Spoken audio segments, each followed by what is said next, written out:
vous accueille ce soir dans cette salle. Regardez bien les sièges, regardez-la bien, parce que c'est presque la dernière fois que vous la revoyez. Pendant un an, vous n'y rentrerez pas.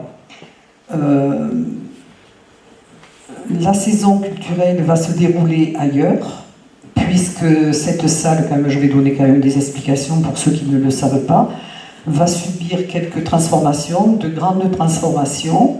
Et quand cette demoiselle refait son lifting, elle vous accueillera dans une salle confortable et je pense qu'elle vous surprendra. Parce que depuis le temps qu'on dit que les travaux doivent être faits dans cette salle, là, ce n'est pas une promesse, c'est une réalité. On fait le pari de renouveler une salle de théâtre ici en Ariège, c'est pas rien, une salle qui aura à peu près plus de 350 places, pour en faire un véritable outil artistique. Et forcément, pour faire cela, il faut effectivement un peu la démonter, voire la déconstruire. Et donc nous allons jouer hors les murs, comme on dit. On va devoir aller chercher les gens là où ils se trouvent. Et donc après, on va devoir effectivement leur expliquer que le lieu qu'on est en train de construire est pour eux. Et par conséquent, ça va nous faire du bien. Ça va un peu nous botter les fesses, si je puis dire, pour aller chercher et aller vers les gens en espérant qu'ils viendront après dans ce lieu. Parce qu'il ne s'agit pas uniquement d'être là où sont les gens. Les lieux culturels leur appartiennent. Et donc le nouveau lieu leur appartiendra. Donc il faut aller leur dire pour qu'ils viennent, effectivement. Donc ça nous fera du bien. On est dans des espaces qui sont des espaces non spectaculaires, donc qui ont des jauges limitées.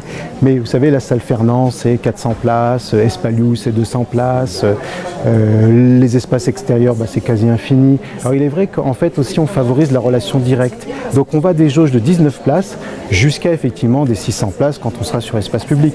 Mais c'est cette variété de relations entre l'artiste et le public qui m'intéresse, ça c'est certain. Mais c'est bien 19 places aussi, c'est bien, c'est intéressant, ça montre autre chose. Je crois que Pamiers a un positionnement régional à trouver, en tout cas dans sa sphère régionale. Je ne parle pas de la sphère de la région Occitanie, bien sûr, bien trop grande d'ailleurs pour tout le monde, et même pour les métropoles, ça va sans dire. Mais pour nous, je pense qu'on a une sphère régionale, une sphère de notoriété, une sphère d'attraction, une sphère aussi comment dirais-je, de relation au territoire. Et effectivement, je le vois, ne serait-ce que si je prends le conservatoire, on a des inscriptions de Audois, par exemple, quand on fait les festivals, les nuits Shakespeare, ça venait de Toulouse, ça venait de Tarbes, ça venait de Auch, ça venait de Narbonne, d'Albi, etc. Donc oui, on a une sphère régionale, et puis on a une sphère locale qui me va tout à fait aussi. Faire de la musique il y a 2 ans, mais vraiment très très profond, très particulier. Dans un programme, vous allez avoir Schubert, Brahms, d'ailleurs on va avoir cette année beaucoup. Avec celle dont on parle très communément, des jeunes femmes et de ce qu'on attend d'elles.